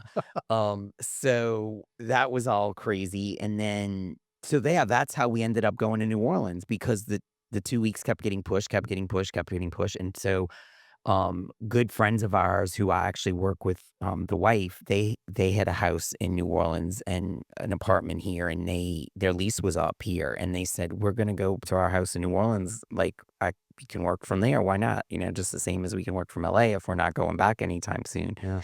to the office, and, I'll never forget Daniel, my partner, and I, we hung up the Zoom with them, and we were like, "Wait, we could do that, like, we don't have a house in New Orleans, but we could rent an apartment, like, let's get a furnished apartment," and And then Airbnb stock goes like right, yeah. exactly. So we found, and I grew up about 10 minutes outside of the French Quarter, and so I'd always wanted to live in the quarter, thought it would be like so cool and fun, and even though a lot of it was shut down for the pandemic, it was still, some stuff was open, and I still thought it would be fun. And so yeah, we found a furnished apartment in the French Quarter and packed up the car and with the dog and drove to New Orleans. What, like 20 years later?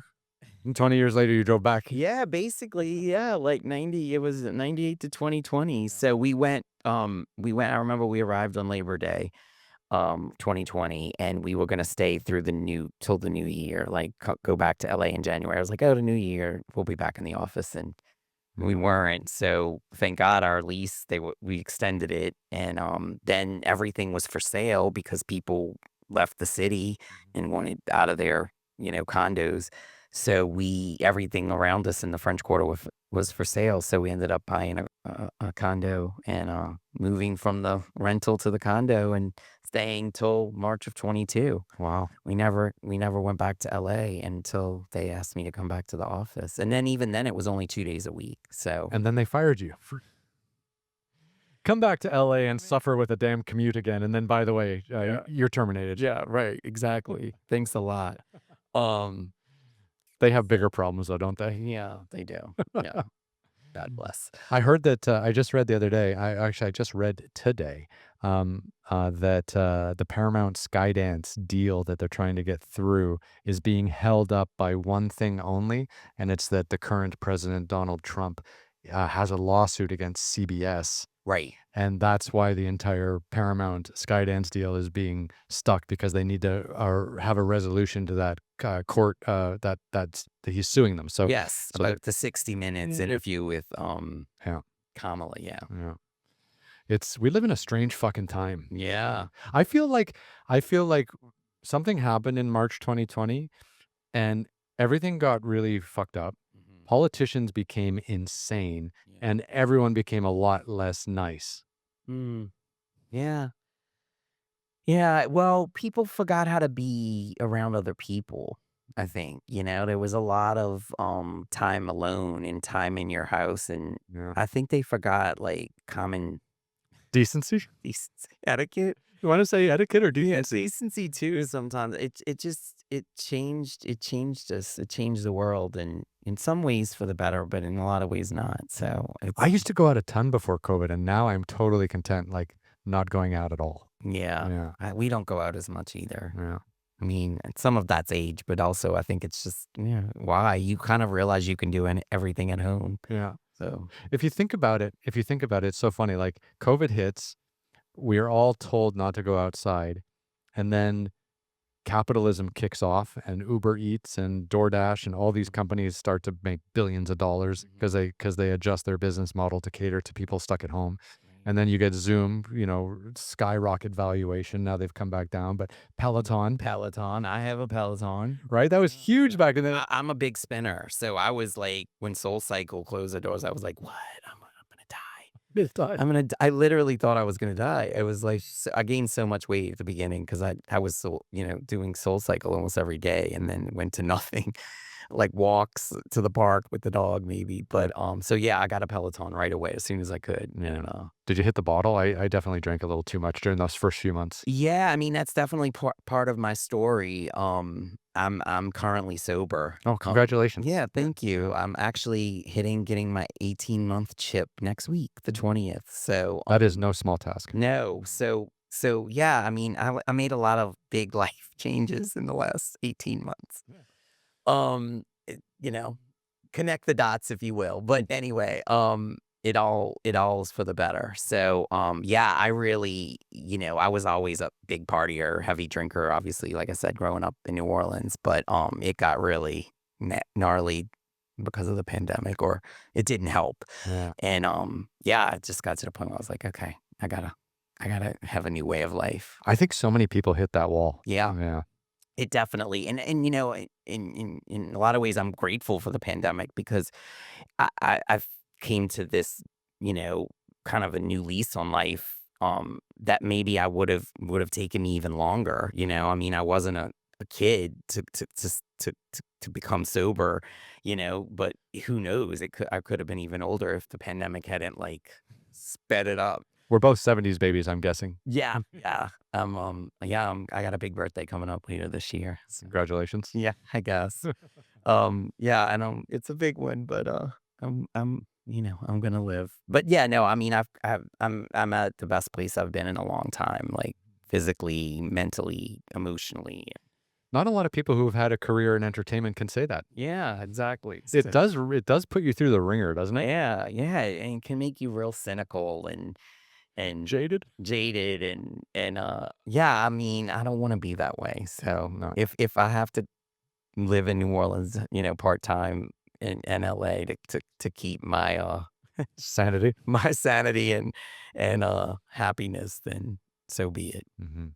So, okay, so now, you're sober, congratulations. Thank You you. have your own company, congratulations. Thank you. You've cut the umbilical cord to corporate America, and now you're kinda, like, running your own show. You've got clients you're traveling to, this is great.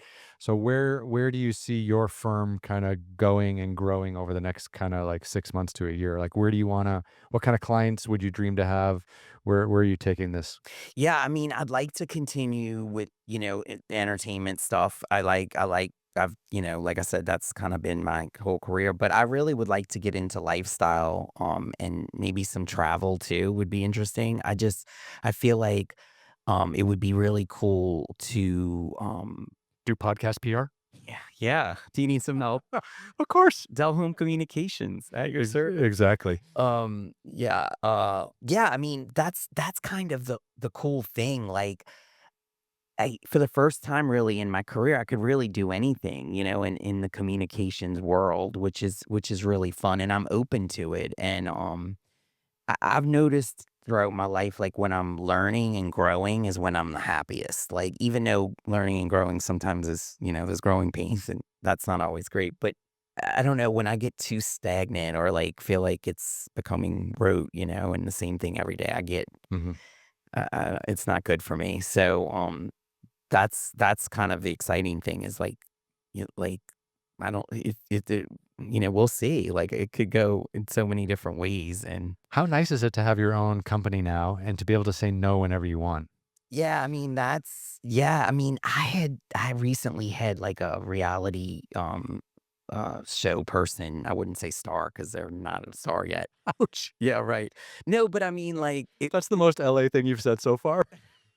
I mean, they had their own show, but they weren't a star. no, but, like, it wasn't their own show, they were a contestant on a reality show. I'm just playing. I love it. Yeah. I love it. No, I just meant, like, because I was gonna say reality star, and I was like, "Oh, she's not a I mean, she's a reality talent." Yeah. But, yeah, I had a call with someone who will remain nameless, on a show, and I hung up, and I was like, "I do not wanna do that." Like, I was like, like Train wreck. yeah, I was like, "There's not enough money in the world for that." Yeah. Like, so, that is cool, I mean, starting out, you kinda have to say a lot of yes. Mhm. So, but I'm still, still have some integrity. Let's hope the integrity sticks around. But will join me in a year and see. I'm like begging. Yeah. Yeah.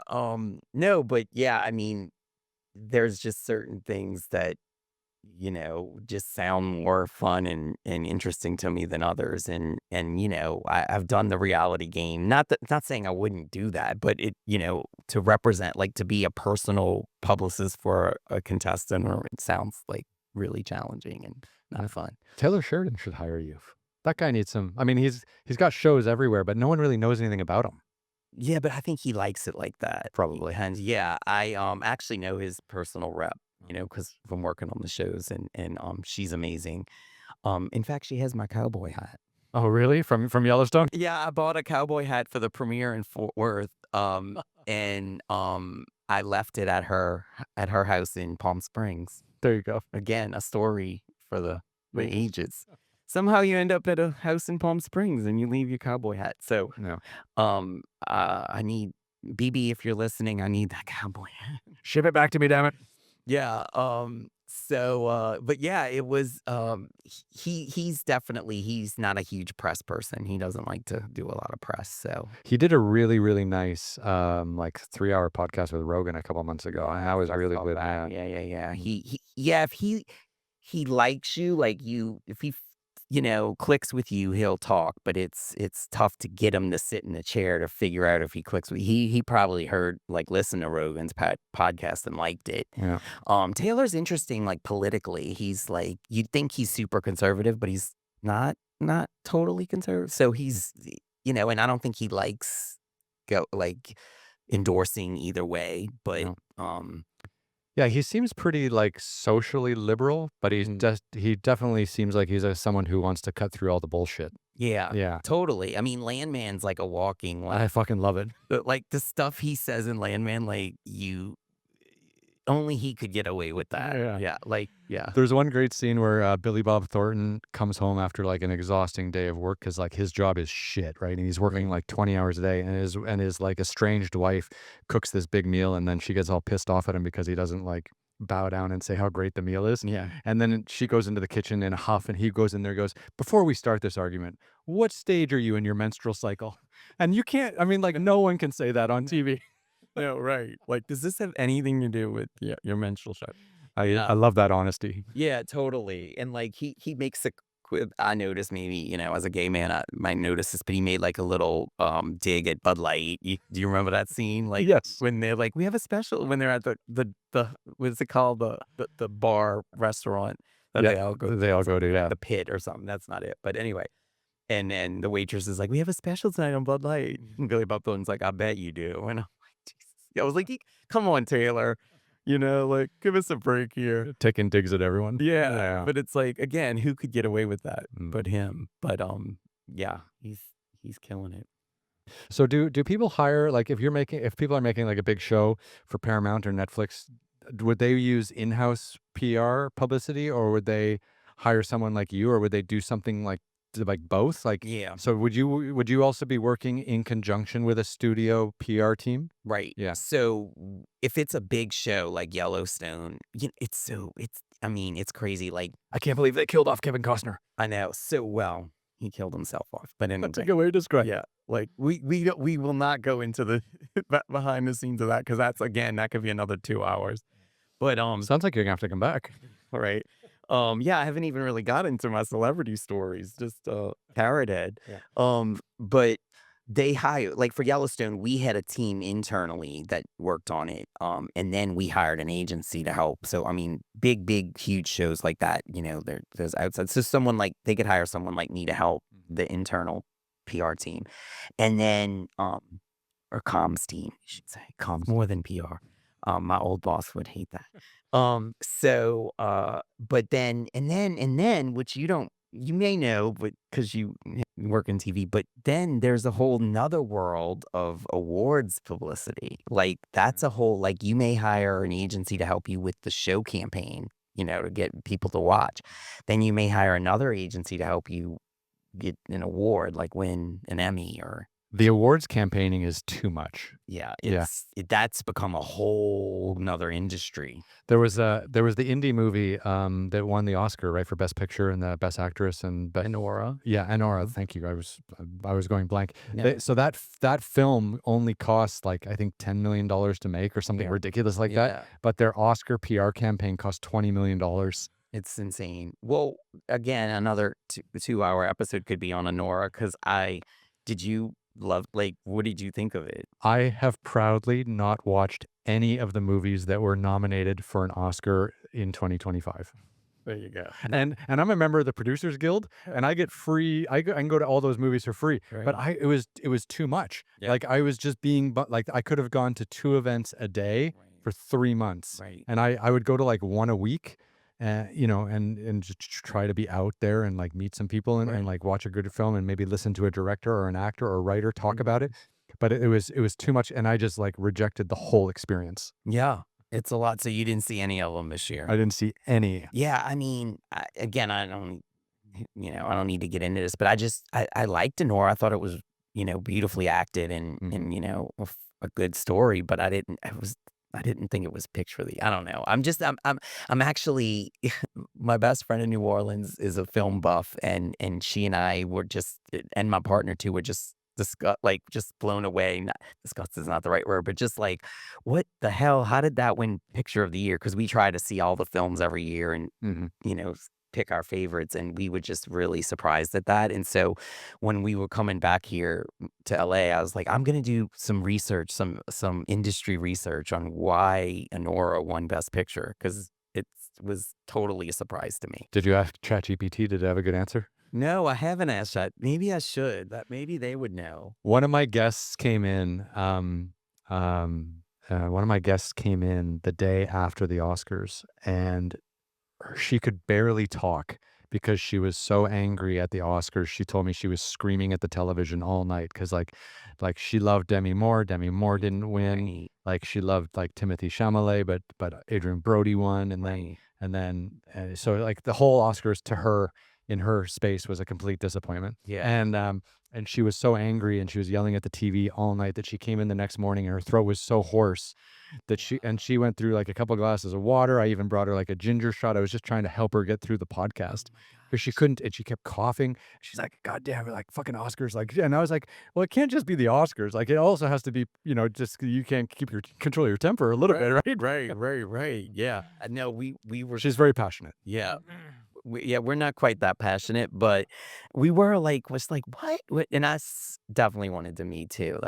I felt like she earned that. Mhm. Um, so it was an interesting year. I will say, Enora being an independent film, it was, the creator really spoke to the importance of independent films and getting to tell stories and getting stories out there that don't always get told, by the big budget movies. And I love that message. I thought that's important. And like, being my partner being an actor and doing a lot of independent films, we Mhm. were like rah rah rah on that. But just I don't know if Honora was picture of the year, but I would love to go to Jackson Hole, Wyoming, or wherever the fuck all these super rich guys are hanging out. right, And I would love to pitch them. And I would love to say, look, in the last decade, we have made so many less movies right, because the budgets are getting so big. So like Denis Villeneuve does Dune for $250 million. Christopher Nolan does his next movie for $250 million. right, It's like I was like, I want to make a studio in Hollywood that caps production costs at 10 million. mm, And and instead of doing one $250 million movie, I want to do 25 $10 million movies yeah, and really challenge like young storytellers, old mm, storytellers, don't doesn't matter, right, but just level the playing field on what stories are getting told and what right, stories aren't. Because what's happened is like I had a TV guy tell me this like a year ago, and I make TV, right? yeah, So he's like, look, before COVID, I would get a $10 million budget and I would get 10 directors, and I would give $1 million to each of them. They go out, they do a couple episodes, mini series or whatever. They bring it back, we publish them, some hit, some miss, whatever. right, That was like the life, right? right, And I was one of those 10. mhm, So I had my whole career. I was very lucky. I was one of the 10. But now in TV, and now they're doing this in movie, they put the whole $10 million budget into one thing right, with an A-lister who's probably also an Avenger. And then all the other stories get wiped off the map. I mean, right, you don't get to hear or see anything. And now the exact same thing is happening in film. And I just feel like there's so many great movies and stories you can tell at a way better budget. And actually, these are the stories and movies that I'm most attracted to. Like I love Dune, right? Like right, sure, right, spectacle. right, It's amazing. I'll watch anything Christopher Nolan does, but yeah, but not because of like Inception, but like Memento, like one of my favorite movies of all time. yeah, But there's we're just getting such generic like work now, and it's yeah, all starting to like feel the same, and there's no excitement for some of these more nuanced stories. And this is probably going to get me in a lot of trouble, but Woody Allen is gone. yeah, And I watched every movie he made, and he made 40 movies in 40 years, and every fucking May he was in Cannes with a new movie. And right, I don't want to talk about his personal life, I don't want to talk about scandals and blah blah blah, but right, him as a storyteller was top of the game. mhm, And he made really cheap movies, didn't pay the actors much, but they were so well written, so well directed. mhm, And he got Kate Blanchett like 6 Oscars or something, right? Like we yeah, like but I'm all that stuff's gone. yeah, Yeah. yeah. It's yeah. I was just talking to someone about this like today about How would you put a PR spin on that? well, right. Well, you mean the issue really is how do we monetize? How to that's the problem. Now it's like we have more ways to get content as like never before, and then but we're not spending the money for it. So it's like that's the problem. Mhm. How do you make these incredible projects and tell as many stories as possible, Mhm.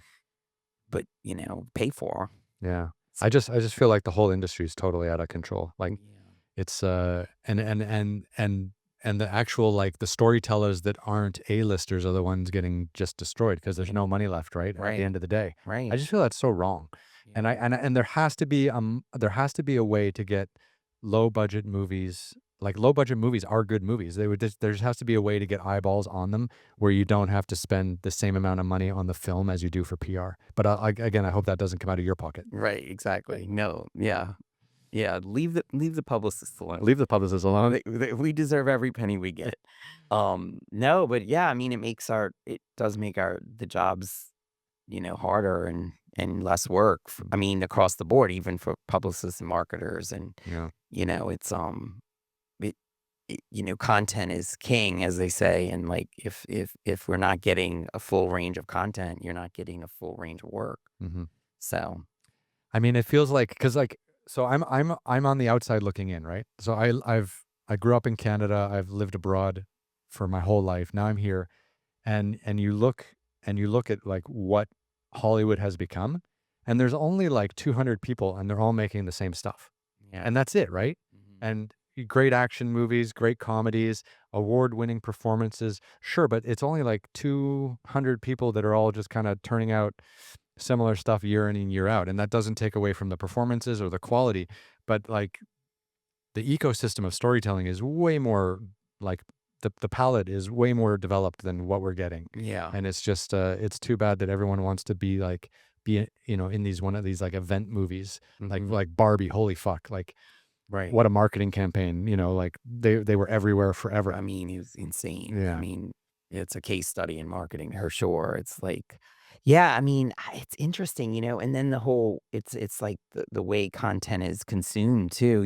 I'm one of actually a new client is a short form scripted series that I'm like gonna work on, and it's the first time I'm really working on like short form, but maybe that's the future, like, you know, 3 minute, 1.5 minute, 3 minute episodes, like, Quibi? yeah, it's like Quibi, but it's not Quibi, but yeah, it's I have 3 proposals with Quibi. I mean, there you go, see? But I'm saying, like, I think that, I mean, there's a lot of reasons that didn't work, but, like, the young people just watch things on their phone and their tablets, and, like, it's all quick and fast, and maybe that's the future, I don't Yeah. it's I don't know. It's crazy, because my YouTube channel has this podcast, and then I also have a few television shows like The Nomad and my Tough Ride series and Right. stuff like that. And, like, when I look at the statistics every month or whatever, it's amazing, but there's always, like, 60% or more people access my YouTube channel on their phones Yeah. because it shows you, like, Oh, phone, really? computer, Oh, wow. tablet, TV. Oh, Yeah. wow. I didn't And I know that. consume most YouTube on my TV. Like, I'll sit down at night and I'll watch a few, like, highlights for some NBA basketball games or Yeah. because I like that kinda stuff, and then, and then I'll sit down and I'll watch, like, a movie or an hour or 2 of, like, some nice content that I'm following along, like, Game of Thrones is one of my favorite shows. Mhm. We talked about 30 Rock. Right Mhm. now I'm watching Parks and Rec, Yeah. which has been, like yeah, I watched that, like, a decade ago and loved it. Yeah. So I'm kind of, like, going through a bit of a nostalgic period, Mhm. but it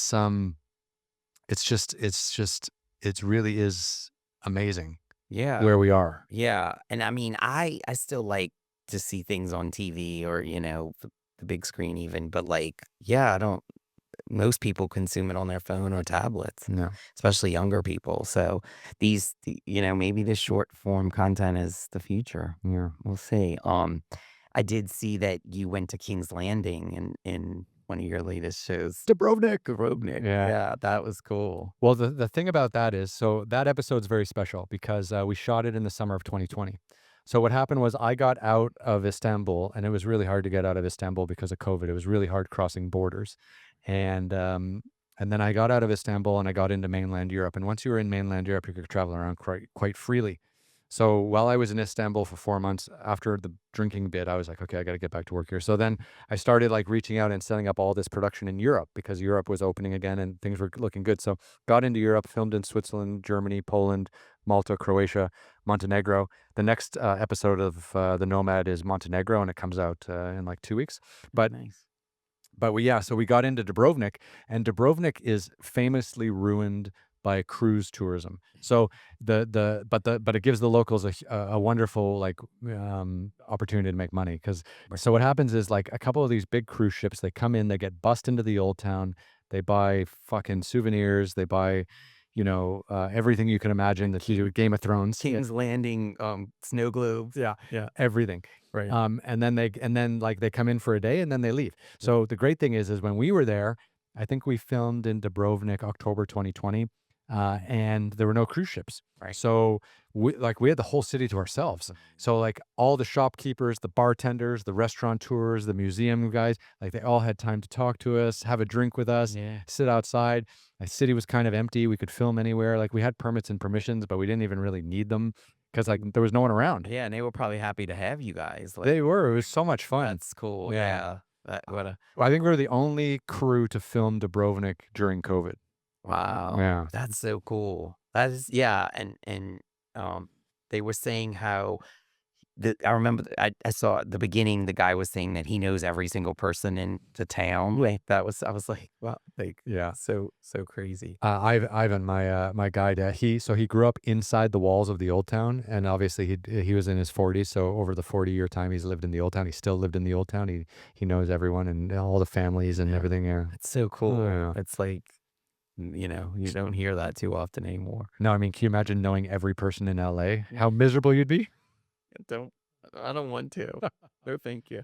So look, as we're wrapping this up, I want to thank you so much for coming out today, and I wish you the best of luck, obviously, with your What's the name of the consulting firm, just in case anyone wants to give you a Yeah, ping? Delhomme Communication. Delhomme. Yeah. And that's your last name. Yeah, that's my last name. So And obviously, we're taking questions from the audience right now, and the only question we really want to know is, does your page uniform still fit? oh my God. Do you still have it? If I do, it's really sad because that means that's really bad. That's a Halloween costume, though. Yeah, totally. Well, Kenneth made it famous. I think the Page program celebrated like 75 or 100 years, some big milestone a few years back, and he came to the party. Oh. Like the big celebrity guest was Kenneth. That's awesome. And he was so famous, and then he never worked again. And when he was so funny, he was so good on that show. Like, oh, that whole cast is incredible. Alec Baldwin. I know, so good, and Jane Krakowski, like, oh, so funny, like that character is like legendary. But no, I don't think it fits anymore. Maybe the jacket, maybe, probably not. Yeah. But definitely not the pants. It's a good effort. Yeah, I mean, I was 22, 23. It's like Long time ago. yeah, things happen. New Orleans food, Yeah. po' boys, jambalaya, gumbo, red beans and rice, All the good bean stuff. cake. All the good stuff. Yeah. Yeah.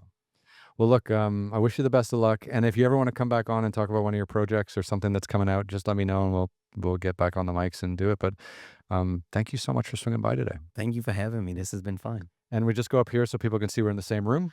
All right. Great to meet you, Chris. Great to meet you And too. and yeah, best of luck with the entrepreneurial activity and running your own. It's so brave what you've done, and wish you the best of luck moving forward. Thank you. I appreciate it. And you too. Thank you.